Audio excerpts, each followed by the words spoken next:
All glories to the Supreme Divine Healers, Shri Shri Amrita Dhanvantari. May the OM-Love be with us.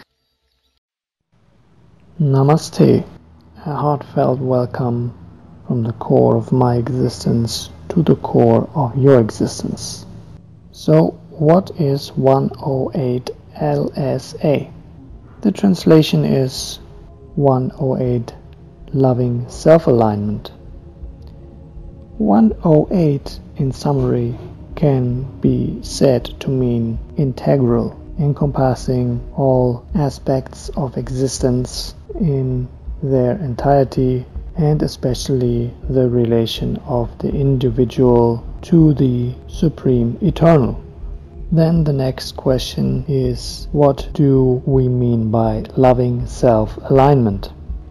To explain this concept, there are different ways of approaching it, but to make it more easy, I think I will try to explain it from the gross phenomena to the more subtle phenomena. Let us start therefore with an example from the material, physical dominion. If, for example, it is winter time and I feel cold and I will eat cold food in the evening, this may cause some disbalance in my physical system, which may lead to symptoms of flu later on. That means that my physical behavior or food intake or my eating habit is not aligned to the environment. So, loving self-alignment here would mean that I understand the workings of nature and my body, being my physical self, and make an adaptation so that I will eat the proper food at the proper time according to the season and my body type. So this is one example of loving self-alignment on the physical plane, of which countless examples may be given, and we provide many tools for loving self-alignment on that plane. There is also loving self-alignment on the second plane of existence that deals with prana, life energy, relationships, etc.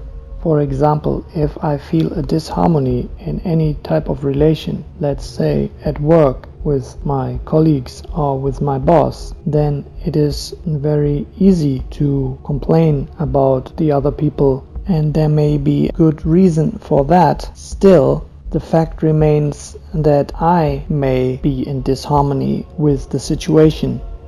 So the only person who can change something about this disharmony is myself, because I cannot control the environment and change the other people.